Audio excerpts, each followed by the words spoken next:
ನಮಸ್ಕಾರ. ಕಾಫಿ ಆಯ್ತಾ? ಸ್ನೇಹಿತರೆ, ಕೆಲವರಿಗೊಂದು ಅಭ್ಯಾಸ ಇರ್ತದೆ. ಏನೇ ವಿಷಯ ಇರಲಿ, ಅದರಲ್ಲಿ ಏನೊಂದು ಹುಳುಕನ್ನು ಹುಡುಕ್ತಾರೆ. ಅದಾದ್ಮೇಲೆ ಆ ಹುಳುಕನ್ನು ಹಿಡ್ಕೊಂಡು ಹಾಗೆ ಹೀಗೆ ಅಂತ ಹೇಳ್ಕೊಂಡು ಈ ಸೋಷಿಯಲ್ ಮೀಡಿಯಾಗಳಲ್ಲಿ ಗಲಾಭೆ ಮಾಡಲಿಕ್ಕೆ ಶುರು ಮಾಡ್ತಾರೆ. ಇದನ್ನು ನಾನು ಯಾಕೆ ಹೇಳ್ತಾ ಇದ್ದೇನೆ ಅಂತ ಹೇಳಿದರೆ, ನಿನ್ನೆ ಅಷ್ಟೇ ರಿಷಬ್ ಶೆಟ್ಟಿ ಅವರು ಒಂದು ಪೋಸ್ಟನ್ನು ಶೇರ್ ಮಾಡಿಕೊಂಡ್ರು. ಅದು ಬೇರೆ ಇನ್ನೇನು ಅಲ್ಲ, ಅವರು ಛತ್ರಪತಿ ಶಿವಾಜಿ ಸಿನಿಮಾದಲ್ಲಿ ನಾನು ನಟಿಸ್ತಾ ಇದ್ದೇನೆ, ಈ ಸಿನಿಮಾದಲ್ಲಿ ನಾನೇ ನಾಯಕ ನಟ, ಅಂದರೆ ಶಿವಾಜಿಯ ಪಾತ್ರದಲ್ಲಿ ನಾನು ನಟಿಸ್ತಾ ಇದ್ದೇನೆ ಅಂತೇಳಿ ಹೇಳಿದರು. ಅದರ ಜೊತೆಯಲ್ಲಿ ಯಾರು ಇದನ್ನ ಪ್ರೊಡ್ಯೂಸರ್ ಯಾರು ಅಂತ ಕೂಡ ಹೇಳ್ಕೊಂಡಿದ್ದಾರೆ. ಹಾಗೇನೆ ಈ ಚಿತ್ರ 2027 ಜನವರಿ 21ಕ್ಕೆ ರಿಲೀಸ್ ಆಗ್ತಾ ಇದೆ ಅಂತೇಳಿ ರಿಲೀಸಿಂಗ್ ಡೇಟ್ ಕೂಡ ಹಾಕಿದ್ದಾರೆ. ಈ ಪೋಸ್ಟ್ ಯಾವಾಗ ಅವರು ಶೇರ್ ಮಾಡ್ಕೊಂಡ್ರೋ ಆವಾಗಲೇ ಪ್ರಾರಂಭ ಆಯ್ತು ನೋಡಿ. ಕೆಲವರಿಗೆ ಉರಿ ಹತ್ಕೊಳ್ತು, ಅದು ಕೆಲವರು ಎಲ್ಲೆಲ್ಲಿ ಉರಿ ಹತ್ಕೊಳ್ತೋ ಗೊತ್ತಿಲ್ಲ. ಆ ರೀತಿಯಾಗಿ ಬಿಹೇವ್ ಮಾಡಲಿಕ್ಕೆ ಶುರು ಮಾಡಿದರು, ಏನೇನೋ ಪೋಸ್ಟ್ಗಳನ್ನು ಹಾಕ್ಲಿಕ್ಕೆ ಶುರು ಮಾಡಿದರು. ಆದರೆ ಇದಕ್ಕೆ ಕಾರಣ ಏನು? ಯಾಕಂದರೆ ಕೆಲವರಿಗೆ ಇರ್ತಾರೆ, ಕೆಲವ್ರನ್ನ ಯಾವಾಗಲೂ ಅಷ್ಟೇ ಅವರು ಹೇಟ್ ಮಾಡ್ಕೊಂಡೇ ಇರ್ತಾರೆ. ಅದೇ ರೀತಿಯಲ್ಲಿ ಒಂದು ವರ್ಗ ಇದೆ, ಅವರು ಯಾವಾಗಲೂ ಅಷ್ಟೇ ಶಿವಾಜಿಯನ್ನು ತುಂಬ ದ್ವೇಷಿಸ್ತಾರೆ. ಅದೇ ರೀತಿಯಲ್ಲಿ ಇನ್ನೊಂದು ಕೋಮಿನವ್ರನ್ನ ತುಂಬ ಓಲೈಸ್ಕೊಂಡು ಹೋಗ್ತಾ ಇರ್ತಾರೆ. ಇದಕ್ಕೆ ಕಾರಣ ಬೇರೆ ಏನೂ ಅಲ್ಲ, ಶಿವಾಜಿ ಓರ್ವ ಹಿಂದೂ ರಾಜನಾಗಿದ್ದ. ಎಲ್ಲದಕ್ಕಿಂತ ಮುಖ್ಯವಾಗಿ ಈ ಮೊಘಲರ ಆಳ್ವಿಕೆ ಸಂದರ್ಭದಲ್ಲಿ ಮೊಘಲರ ಆಕ್ರಮಣವನ್ನು ಹಿಮ್ಮೆಟ್ಟಿಸಿದಂತಹ ಧೀರ ಆತ. ಎಲ್ಲದಕ್ಕಿಂತ ಮುಖ್ಯವಾಗಿ ಇವತ್ತು ಭಾರತ ದೇಶದಲ್ಲಿ 80% ಹಿಂದೂಗಳೇನಾದರೂ ಇದ್ದಾರೆ ಅಂತೇಳಿ ಹೇಳಿದರೆ ಅದಕ್ಕೆ ಮುಖ್ಯ ಕಾರಣ ಛತ್ರಪತಿ ಶಿವಾಜಿ. ಒಂದು ವೇಳೆ ಶಿವಾಜಿ ಇಲ್ಲದೇ ಇದ್ರೆ ಬಹುಶಃ ಈ ಸಂದರ್ಭದಲ್ಲಿ ದಕ್ಷಿಣ ಭಾರತ ಕೂಡ ಸಂಪೂರ್ಣವಾಗಿ ಮುಸಲ್ಮಾನ್ ಮಯ ಆಗ್ತಾ ಇತ್ತು ಏನೋ. ಆದರೆ ಶಿವಾಜಿ ಅದನ್ನ ಹಿಮ್ಮೆಟ್ಟಿಸಿದ.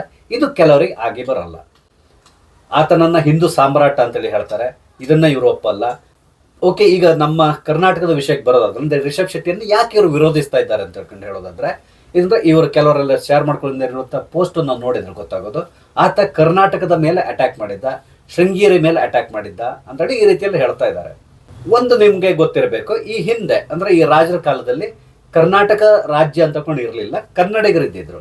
ಇವರು ಯಾವ್ದಾವುದೋ ಆಳ್ವಿಕೆಗೆ ಒಳಪಟ್ಟಿದ್ರು ಕೂಡ, ಮೈಸೂರು ಸಂಸ್ಥಾನ ಇರ್ಬೋದು ಅಥವಾ ಬೇರೆ ಬೇರೆ ಎಲ್ಲರ ಆಳ್ವಿಕೆಗೆ ಒಳಪಟ್ಟಿದ್ರು. ಆ ಸಂದರ್ಭದಲ್ಲಿ ಈ ರಾಜರುಗಳು ಬೇರೆ ರಾಜ್ಯದವರ ಜೊತೆಗೆ ಯುದ್ಧ ಮಾಡೋದು, ತಮ್ಮ ಸಾಮ್ರಾಜ್ಯನ ವಿಸ್ತರಣೆ ಮಾಡಲಿಕ್ಕೆ ಪ್ರಯತ್ನ ಪಡೋದು, ಈ ರೀತಿಯಾಗಿ ನಡೀತಾ ಇತ್ತು. ಇದು ಕಾಮನ್ ಆಗಿದ್ದಂತಹ ವಿಷಯ. ಕರ್ನಾಟಕ ರಾಜರು ಮಹಾರಾಷ್ಟ್ರದ ಮೇಲೆ ಕೂಡ ಅಟ್ಯಾಕ್ ಮಾಡಿದ್ದಾರೆ, ಅದೇ ರೀತಿಯಲ್ಲಿ ಮಹಾರಾಷ್ಟ್ರದವರು ಕರ್ನಾಟಕದ ಮೇಲೆ ಅಟ್ಯಾಕ್ ಮಾಡಿದ್ದಾರೆ. ಈ ರೀತಿಯಾಗಿ ಸಾಮಾನ್ಯವಾಗಿ ನಡೀತಾ ಇತ್ತು. ಆದರೆ ಇದನ್ನೇ ಹಿಡ್ಕೊಂಡೀಗ ಇವರೆಲ್ಲ ಮಾತಾಡಲಿಕ್ಕೆ ಶುರು ಮಾಡಿದ್ದಾರೆ. ಅಂದರೆ ಕರ್ನಾಟಕದ ಮೇಲೆ ಅಟ್ಯಾಕ್ ಮಾಡಿರುವಂತಹ ಓರ್ವ ರಾಜನ ಪಾತ್ರದಲ್ಲಿ ನೀವು ನಟಿಸ್ತಾ ಇದ್ದೀರಾ, ಇದು ಸರಿನಾ ಅಂತೇಳಿ ಕ್ವಶನ್ ಮಾಡ್ತಾ ಇದ್ದಾರೆ. ಒಂದಂತೂ ಹೇಳಲಿಕ್ಕೆ ಇಷ್ಟಪಡ್ತೇನೆ ನಿಮಗೆ, ಒಂದು ವೇಳೆ ರಿಷಬ್ ಶೆಟ್ಟಿ ಈ ಪಾತ್ರನ ನಿರ್ವಹಿಸಲ್ಲ ಅಂತೇಳಿ ಹೇಳಿದರೆ ಇನ್ಯಾರೋ ಮಾಡ್ತಾರೆ, ಸಿನಿಮಾ ಅಂತೂ ಖಂಡಿತವಾಗಿ ನಿಲ್ಲೋದಿಲ್ಲ. ಅದಾದ್ಮೇಲೆ ಇನ್ನೊಬ್ರು ಸ್ವಲ್ಪ ಮುಂದುವರೆದು ಹೇಳಿದ್ದಾರೆ, ಬೆಳವಡಿ ಮಲ್ಲಮ್ಮನ ಕಾಲನ್ನು ಹಿಡ್ಕೊಂಡು ಶಿವಾಜಿ ಕ್ಷಮೆ ಕೇಳಿರೋದನ್ನು ನೀವು ತೋರಿಸ್ಲಿಲ್ಲ ಅಂತ ಹೇಳಿದ್ರೆ ನಾವು ಈ ಸಿನಿಮಾವನ್ನು ಬ್ಯಾನ್ ಮಾಡ್ತೇವೆ ಅಂತೇಳಿ ಹೇಳ್ಬಿಟ್ಟಿದ್ದಾರೆ. ಹಾಗೆ ಇನ್ನು ಕೆಲವರು ಇನ್ನೂ ಸ್ವಲ್ಪ ಮುಂದುವರೆದು ಈಗಾಗಲೇ ಶುರು ಮಾಡಿಬಿಟ್ಟಿದ್ದಾರೆ, ಬೈಕಾಟ್ ಛತ್ರಪತಿ ಶಿವಾಜಿ ಮೂವಿ ಅಂತಕೊಂಡು ಶುರು ಮಾಡಿಬಿಟ್ಟಿದ್ದಾರೆ. ಅಂದರೆ ಇವರೆಲ್ಲ ಇನ್ನೂ ಕೂಸು ಹುಟ್ಟುವ ಮುನ್ನವೇ ಕುಲಾವಿ ಅಂತೇಳಿ ಹೇಳ್ತಾರಲ್ಲ, ಆ ರೀತಿಯಲ್ಲಿ ಈ ಚಿತ್ರ ಜಸ್ಟ್ ಈಗ ಅನೌನ್ಸ್ ಆಗಿದೆ, ಈ ಸಂದರ್ಭದಲ್ಲಿ ಬೈಕಾಟ್ ಮಾಡ್ಲಿಕ್ಕೆ ಕೂಡ ಶುರು ಮಾಡಿಬಿಟ್ಟಿದ್ದಾರೆ. ಅಂದರೆ ಆ ಲೆವೆಲ್ವರೆಗೆ ಇವರ ಚಿಂತನೆ ಇದೆ, ಇವರು ಥಿಂಕ್ ಮಾಡ್ತಾ ಇರುವಂಥ ರೀತಿ ಇದೆ ಅಂತಲೇ ಹೇಳ್ಬೋದು. ಇವರೆಲ್ಲರೂ ಬೇರೆ ಇನ್ಯಾರಲ್ಲ, ಈ ಒಂದು ಗುಂಪಿದೆ, ಎಡಚರ್ರ ಅಂತ ಕೊಂಡು ಹೇಳ್ತಾರೆ, ಅಥವಾ ಎಡಬಿಡಂಗಿಗಳು ಅಂತ ಕೂಡ ಕೆಲವರು ಹೇಳ್ತಾರೆ. ಯಾರು ಏನು ಬೇಕಾದ್ರೂ ಹೇಳಿ, ಇವರು ನಾನು ಹೇಳೋದಾರೆ ಇವರೆಲ್ಲರೂ ಸೆಕ್ಯುಲರ್ಗಳಂತೇಳಿ ಅವ್ರು ಹೇಳ್ಕೊತಾರೆ. ಆದರೆ ಇವರು ಯಾವ ರೀತಿಯ ಸೆಕ್ಯುಲರ್ಸ್ ಅಂತೇಳಿ ಹೇಳಿದರೆ, ಹಿಂದೂಗಳ ಬಗ್ಗೆ ಮಾತಾಡಿದರೆ ಅದು ಕೋಮುವಾದ ಆಗ್ತದೆ, ಅದೇ ಇನ್ನೊಂದು ಕೋಮಿನವ್ರ ಬಗ್ಗೆ ಇವರು ಮಾತಾಡ್ತಾರೆ ಅದು ಸೆಕ್ಯುಲರ್ ವಾದ ಆಗ್ತದೆ. ಯಾವಾಗಲೂ ಅಷ್ಟೇ ಇವರು ಹಿಂದೂಗಳನ್ನು ವಿರೋಧಿಸ್ತಾರೆ, ಆದರೆ ಅದು ಕೋಮುವಾದ ಆಗಲ್ಲ. ಆದರೆ ಇನ್ನೊಂದು ಕೋಮನ್ನು ಓಲೈಸ್ಕೊಂಡಿರ್ತಾರೆ, ಆದರೆ ಅದು ಸೆಕ್ಯುಲರ್ ವಾದ ಆಗಿರ್ತದೆ. ಈ ರೀತಿಯಾದಂತಹ ಒಂದು ರೀತಿಯಾದ ದ್ವಂದ್ವ ನಿಲುವನ್ನು ಹೊಂದಿರುವಂತಹ ಒಂದು ಜನರ ಗುಂಪಿದೆ, ಇದೇ ಈ ಸೆಕ್ಯುಲರ್ ಗ್ರೂಪ್. ಇವರೀಗ ಈ ಶಿವಾಜಿ ಚಿತ್ರವನ್ನು ಬೈಕಾಟ್ ಮಾಡಬೇಕು, ಅದೇ ರೀತಿಯಲ್ಲಿ ರಿಷಬ್ ಶೆಟ್ಟಿ ಅವರಿಗೆ ಬಾಯಿ ಬಂದು ಬೈಯೋದು, ಈ ಥರ ಎಲ್ಲ ಮಾಡ್ತಾ ಇದ್ದಾರೆ. ಇವರು ಈ ರೀತಿ ಮಾಡ್ತಾ ಇರೋದನ್ನ ನೋಡ್ತಾ ಇದ್ರೆ ಕೇವಲ ಪ್ರಚಾರಕ್ಕಾಗಿಯೋ ಅಥವಾ ಇವ್ರು ನಂಬ್ಕೊಂಡಿರುವಂಥ ಒಂದು ಥಿಯರಿ ಇರ್ತಲ್ಲ ಅದ್ರ ಪರವಾಗಿಯೋ ಈ ಥರ ಏನೋ ಮಾತಾಡ್ತಾ ಇದ್ದಾರೆ ಅನಿಸ್ತದೆ. ಇಲ್ಲ ಅಂತ ಹೇಳಿದ್ರೆ ಶಿವಾಜಿ ಚಿತ್ರವನ್ನು ಹೇಟ್ ಮಾಡಲಿಕ್ಕೆ ಅಥವಾ ಆ ಚಿತ್ರವನ್ನು ಬ್ಯಾನ್ ಮಾಡಿ ಅಂತೇಳಿ ಹೇಳಲಿಕ್ಕೆ ಯಾವುದೇ ಕಾರಣ ಇಲ್ಲ ಅಂತೇಳಿ ಹೇಳ್ಬೋದು. ಅದರಲ್ಲಿ ಇವ್ರು ಹೆಮ್ಮೆ ಪಡಬೇಕು. ಇಂಥ ಒಂದು ಚಿತ್ರದಲ್ಲಿ ರಿಷಬ್ ಶೆಟ್ಟಿ ನಟಿಸ್ತಾ ಇದ್ದಾರೆ, ಅದು ನಮ್ಮ ಕನ್ನಡದ ಒಬ್ಬ ನಾಯಕ ನಟ ನಟಿಸ್ತಾ ಇದ್ದಾನೆ ಅಂದರೆ ಇವರು ಖುಷಿ ಪಡಬೇಕು. ಅದಕ್ಕೆ ಬದಲಾಗಿ ಇವರು ವಿರೋಧಿಸ್ತಾ ಇದ್ದಾರೆ. ಅದೇ ಒಂದು ವೇಳೆ ಸಲ್ಮಾನ್ ಖಾನೋ ಅಥವಾ ಶಾರುಖ್ ಖಾನೋ ಈ ಸಿನಿಮಾವನ್ನು ಮಾಡಿದ್ದಿದ್ರೆ ಇವ್ರು ಏನು ಹೇಳ್ತಾ ಇದ್ರು, ಖಂಡಿತವಾಗಿಯೂ ಈ ಸಿನಿಮಾವನ್ನು ಎಲ್ಲರೂ ನೋಡಿ ಅಂತೇಳಿ ಹೇಳ್ತಾ ಇದ್ರು, ಏನೋ ಗೊತ್ತಿಲ್ಲ. ಯಾಕಂದರೆ ಅಲ್ಲಿ ನಟಿಸ್ತಾ ಇರುವಂತಹ ನಟ ಯಾವ ಕೋಮಿಕ್ ಸೇರಿದಾನೆ ಅದು ಕೂಡ ಇಲ್ಲಿ ಇಂಪಾರ್ಟೆಂಟ್ ಆಗ್ತದೆ. ಇದೆಲ್ಲದರ ಜೊತೆಗೆ ಇವರು ಈ ಚಿತ್ರವನ್ನು ದ್ವೇಷಿಸ್ಲಿಕ್ಕೆ ಇನ್ನೊಂದು ಮುಖ್ಯ ಕಾರಣ ಇದೆ, ಅದು ಬೇರೆ ಇನ್ನೇನು ಅಲ್ಲ, ಈ ಚಿತ್ರದ ನಿರ್ಮಾಪಕ. ಈ ಚಿತ್ರದ ನಿರ್ಮಾಪಕರ ಹೆಸರು ಸಂದೀಪ್ ಸಿಂಗ್ ಅಂತೇಳಿ. ಅವರು ಈಗಾಗಲೇ ಹಲವಾರು ಸಿನಿಮಾಗಳನ್ನ ಪ್ರೊಡ್ಯೂಸ್ ಮಾಡಿದ್ದಾರೆ.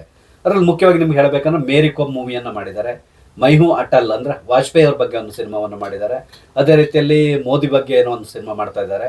ಹೀಗೆ ಹಲವಾರು ಸಾವರ್ಕರ್ ಮೂವಿಯನ್ನು ಕೂಡ ಇವರೇ ಮಾಡಿರೋದು. ಇವರೆಲ್ಲರೂ ಸಾಮಾನ್ಯವಾಗಿ ರಾಷ್ಟ್ರದ ಬಗ್ಗೆ ಯಾರು ಒಲವನ್ನು ಇಟ್ಕೊಂಡಿದ್ದಾರೋ, ಅಂದರೆ ರಾಷ್ಟ್ರೀಯತೆ ಬಗ್ಗೆ ಯಾರು ಮಾತಾಡ್ತಾರೋ ಅಂಥವರ ಸಿನಿಮಾವನ್ನು ಮಾಡಿದ್ದಾರೆ. ಇದು ಇವ್ರಿಗೆ ಹಿಡಿಸೋಲ್ಲ. ಹಾಗಾಗಿ ಮುಖ್ಯವಾಗಿ ಸಂದೀಪ್ ಸಿಂಗನ್ನು ಕೂಡ ಇವರು ತುಂಬ ವಿರೋಧಿಸ್ತಾರೆ.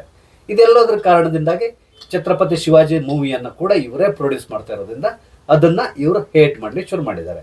ಹಾಗಾದರೆ ಇಷ್ಟೆಲ್ಲ ಮಾತಾಡುವಂತಹ ಈ ಗುಂಪು ಟಿಪ್ಪು ಸುಲ್ತಾನ್ ಬಗ್ಗೆ ಯಾಕೆ ಮಾತಾಡಲ್ಲ? ಟಿಪ್ಪು ಸುಲ್ತಾನ್ ಬಗ್ಗೆ ಮಾತಾಡಿದ ತಕ್ಷಣ ಅವ್ರು ಹೇಳ್ತಾರೆ ಆತ ದೇಶಭಕ್ತ ಅಂತೇಳಿ ಹೇಳ್ತಾರೆ. ಆತ ಮೇಲುಕೋಟೆಯಲ್ಲಿ ಏನು ಅತ್ಯಾಚಾರ ಮಾಡ್ದ ಅದ್ರ ಬಗ್ಗೆ ಅವ್ರು ಮಾತಾಡಲ್ಲ. ಅದೇ ರೀತಿಯಲ್ಲಿ ಮಡಿಕೇರಿಯಲ್ಲಿ ಹೋಗಿ ಅಲ್ಲಿ ಎಷ್ಟು ಜನರನ್ನ ಕೊಂದ ಅದ್ರ ಬಗ್ಗೆ ಅವ್ರು ಮಾತಾಡಲ್ಲ, ಅದನ್ನ ಸುಳ್ಳು ಅಂತೇಳಿ ಕೂಡ ಇವ್ರು ಹೇಳ್ತಾರೆ. ಹಾಗೆ ಕೇರಳದಲ್ಲಿ ಹೋಗಿ ಎಷ್ಟು ಜನರನ್ನ ಈತ ಕನ್ವರ್ಟ್ ಮಾಡ್ದ, ಎಷ್ಟು ಮಹಿಳೆಯರ ಮಾನಾಪಹರಣ ಮಾಡ್ದ, ಇದ್ರ ಬಗ್ಗೆ ಇವ್ರು ಯಾರು ಮಾತಾಡಲ್ಲ. ಯಾಕಂದ್ರೆ ಅದೆಲ್ಲದು ಇದರಲ್ಲಿ ಬರೋದಿಲ್ಲ. ಆತ ದೇಶಭಕ್ತ ಆಗಿದ್ದ ಅಂತ ಹೇಳ್ತಾರೆ. ಆತ ಬ್ರಿಟಿಷರ ವಿರುದ್ಧ ಹೋರಾಡಿ ಸತ್ತ ಅಂತೇಳಿ ಹೇಳ್ತಾರೆ. ಆತ ಹೋರಾಡಿರೋದು ತನ್ನ ರಾಜ್ಯವನ್ನು ಉಳಿಸ್ಕೊಳ್ಳಿಕ್ಕೆ ಹೊರತು ಬ್ರಿಟಿಷರನ್ನ ದೇಶದಿಂದ ಓಡಿಸ್ಬೇಕು ಅಂತಕೊಂಡು ಆತ ಹೋರಾಡಿಲ್ಲ. ಇದು ಎಲ್ರಿಗೂ ಗೊತ್ತಿರುವಂಥ ವಿಷಯ. ಬಟ್ ಇದನ್ನ ಯಾರು ಒಪ್ಕೊಳ್ಳಲ್ಲ ಅಂತೇಳಿ ಹೇಳ್ಬೋದು.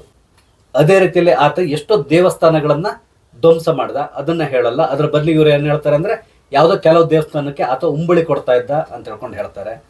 ಹೀಗೆ ಆತ ಮಾಡಿರುವಂಥ ಅನಾಚಾರದ ಬಗ್ಗೆ ಅವ್ರು ಮಾತಾಡಲ್ಲ. ಆದರೆ ಆತ ಮಾಡಿರುವಂಥ ಕೆಲವೊಂದು ಕೆಲಸಗಳ ಬಗ್ಗೆ ಮಾತ್ರ ಅವ್ರು ಯಾವಾಗಲೂ ಹೊಗಳ್ತಾ ಇರ್ತಾರೆ. ಈ ರೀತಿ ಅಂದರೆ ಇವರು ದ್ವಂದ್ವ ನಿಲುವನ್ನೇ ಹೊಂದಿರುವವರು. ಯಾವಾಗಲೂ ಅಷ್ಟೇ ಒಂದು ಕೋಮನ್ನು ಓಲೈಸ್ಕೊಂಡು ಈಗ ಛತ್ರಪತಿ ಶಿವಾಜಿ ಬಗ್ಗೆ ಸಿನಿಮಾ ಬರ್ತಾ ಇದೆ ಅಂತ ತಕ್ಷಣ ಇವರು ಅದನ್ನು ವಿರೋಧಿಸಲಿಕ್ಕೆ ಪ್ರಾರಂಭ ಮಾಡಿಬಿಟ್ಟಿದ್ದಾರೆ. ಒಟ್ಟಾರೆ ಮೇಲೆ ಹೇಳಬೇಕು ಅಂದರೆ ಇಂಥವ್ರ ಬಗ್ಗೆ ಭಾಳಷ್ಟು ಬೇಸರ ಆಗ್ತದೆ. ಯಾಕಂದರೆ ಇವರೆಲ್ಲರೂ ಪೂರ್ವಗ್ರಹ ಪೀಡಿತರು ಅಂತೇಳಿ ಹೇಳ್ತಾರಲ್ಲ. ಓಕೆ, ನಾವು ಟೀಕೆ ಮಾಡಬೇಕು, ತಪ್ಪು ಮಾಡಿದಾಗ ಟೀಕೆ ಮಾಡಬೇಕು, ಒಳ್ಳೇದು ಮಾಡಿದಾಗ ಹೊಗಳಬೇಕು. ಆದರೆ ಇವ್ರದ್ದು ಹಾಗಲ್ಲ. ಯಾವಾಗಲೂ ಅಷ್ಟೇ ಕೆಲವ್ರನ್ನ ಟೀಕೆ ಮಾಡಿಕೊಂಡೇ ಇರುವಂತಹ ಅಭ್ಯಾಸ ಇದೆ. ಇದೆಲ್ಲೋದ್ರ ಜೊತೆ ಇನ್ನೊಂದು ಮಾತು ನಿಮ್ಗೆ ಹೇಳಲಿಕ್ಕೆ ಇಷ್ಟಪಡ್ತಾನೆ. ಇವರೆಲ್ಲರೂ ಅಷ್ಟೇ ಈ ಹಿಂದೆನೆ ರಿಷಬ್ ಶೆಟ್ಟಿಯನ್ನ ಮೋದಿಯ ಚೇಲ ಅಂತ ಹೇಳ್ಕೊಂಡು ಕೂಡ ಹೇಳಿದ್ದಾರೆ. ಅದಕ್ಕೆ ಮುಖ್ಯ ಕಾರಣ ಬೇರೆ ಏನೂ ಇಲ್ಲ. ಈ ಹಿಂದೆ ಈ ಕಾಂತಾರ ಸಕ್ಸಸ್ ಆದ ಸಂದರ್ಭದಲ್ಲಿ ಖಾಸಗಿ ವಾಹಿನಿಗೆ ಒಂದು ಸಂದರ್ಶನವನ್ನು ಕೊಡ್ತಾ ಇದ್ರು. ಆ ಕಾರ್ಯಕ್ರಮದಲ್ಲಿ ಆಂಕರ್ ಒಂದು ಪ್ರಶ್ನೆಯನ್ನು ಕೇಳಿದ್ರು, ನರೇಂದ್ರ ಮೋದಿ ಅಂತೇಳಿ. ನರೇಂದ್ರ ಮೋದಿಗೆ ಇವ್ರು ಹೇಳಿದ್ರು ಉತ್ತಮ ನಾಯಕ ಅಂತೇಳಿ ಹೇಳಿದ್ರು. ಅದೇ ರಾಹುಲ್ ಗಾಂಧಿ ಅಂತೇಳಿ ಕೇಳಿದ್ರು. ಆಗ ನೋ ಕಮೆಂಟ್ಸ್ ಅಂತೇಳಿ ಹೇಳಿದ್ರು. ಅವ್ರ ಬಗ್ಗೆ ಏನು ಕಮೆಂಟ್ ಮಾಡಿಲ್ಲ ಅವರು. ಆಗ ಎಲ್ರಿಗೂ ಹೊಟ್ಟೆವ್ರಿಗೆ ಪ್ರಾರಂಭ ಆಯಿತು. ಆ ದಿನದಿಂದಲೂ ಶುರು ಮಾಡಿದ್ರು ನರೇಂದ್ರ ಮೋದಿಯ ಚೇಲ ಅಂತ ಹೇಳ್ಕೊಂಡು. ಅಂದರೆ ಇವ್ರು ಕೊಟ್ಟಂಥ ಆನ್ಸರ್ ಇದೆಯಲ್ಲ ಅದನ್ನ ಅನಲೈಸ್ ಮಾಡ್ಲಿಕ್ಕೆ ಹೋಗಲ್ಲ. ಅದಕ್ಕೆ ಬದಲಾಗಿ ಬಹುಶಃ ಇವ್ರ ಲೆಕ್ಕದಲ್ಲಿ ರಾಹುಲ್ ಗಾಂಧಿನ ಅವರು ಹೊಗಳಿದ್ರೆ ಒಳ್ಳೆ ನಾಯಕ ಅಥವಾ ಒಳ್ಳೆ ವ್ಯಕ್ತಿ ಆಗಿರ್ತಾ ಇದ್ರು ಅವರು. ಆ ಥರ ಏನು ಹೇಳಿಲ್ವಲ್ಲ, ಅದಕ್ಕಾಗಿ ಅವರು ನರೇಂದ್ರ ಮೋದಿ ಚೇಲ ಅಂತೇಳಿ ಹೇಳಿದ್ರು. ಹಾಗೆ ಅದರ ಮುಂದುವರಿದ ಭಾಗವಾಗಿ ಈಗ ರಿಷಬ್ ಶೆಟ್ಟಿಯನ್ನು ದ್ವೇಷಿಸಲಿಕ್ಕಾಗಿ ಈ ಒಂದು ಸಂದರ್ಭವನ್ನು ಇವರು ಉಪಯೋಗಿಸ್ಕೊತಾ ಇದ್ದಾರೆ. ಸ್ನೇಹಿತರೆ, ಏನೇ ಇರಲಿ, ರಿಷಬ್ ಶೆಟ್ಟಿ ಕನ್ನಡದ ಒಬ್ಬ ನಟ. ಈತ ಈಗ ಹಿಂದಿಯಲ್ಲಿ ಕೂಡ ಮಿಂಚ್ಲಿಕ್ಕೆ ಶುರು ಮಾಡ್ತಾ ಇದ್ದಾರೆ. ಇದ್ರ ಜೊತೆಗೆ ಇನ್ನೊಂದು ಹನುಮಾನ್ ಬಗ್ಗೆ ಏನೋ ಒಂದು ಸಿನಿಮಾ ಬರ್ತಾ ಇದೆಯಂತೆ, ಅದರಲ್ಲಿ ಕೂಡ ಹನುಮಾನ್ ಪಾತ್ರವನ್ನು ರಿಷಬ್ ಶೆಟ್ಟಿ ಅವ್ರು ಮಾಡ್ತಾ ಇದ್ದಾರೆ. ಒಟ್ಟಾರೆಯಾಗಿ ನಮ್ಮ ನೆಲದ ನಟ ಈ ರೀತಿಯಾಗಿ ಒಳ್ಳೊಳ್ಳೆ ಫಿಲ್ಮ್ಗಳಲ್ಲಿ ಆ್ಯಕ್ಟ್ ಮಾಡ್ತಾ ಇದ್ದಾರೆ ಅಂದರೆ ನಾವು ಖುಷಿ ಪಡಬೇಕು. ನೋಡೋಣ ಮುಂದೆಲ್ಲ ಏನೆಲ್ಲ ಆಗ್ತದೆ ಅಂತ. ಯಾಕಂದ್ರೆ ಇನ್ನೂ ಸಿನಿಮಾ ರಿಲೀಸ್ ಆಗ್ಲಿಕ್ಕೆ ಬಹಳಷ್ಟು ದಿನಗಳಿದೆ. ಅಷ್ಟರ ಮಧ್ಯದಲ್ಲಿ ಇನ್ನೇನೆಲ್ಲ ನಡೀಬೋದು ನೋಡ್ತಾ ಇರೋಣ. ಸ್ನೇಹಿತರೆ, ನಾನು ಹಂಚ್ಕೊಂಡಿರುವಂಥ ವಿಷಯ ನಿಮ್ಗೆ ಇಷ್ಟ ಆದರೆ ದಯವಿಟ್ಟು ಲೈಕ್ ಮಾಡಿ, ಶೇರ್ ಮಾಡಿ, ಹಾಗೆ ದಯವಿಟ್ಟು ನನ್ನ ಚಾನಲ್ ಸಬ್ಸ್ಕ್ರೈಬ್ ಮಾಡಿ. ನಮಸ್ತೆ, ಜೈ ಹಿಂದ್.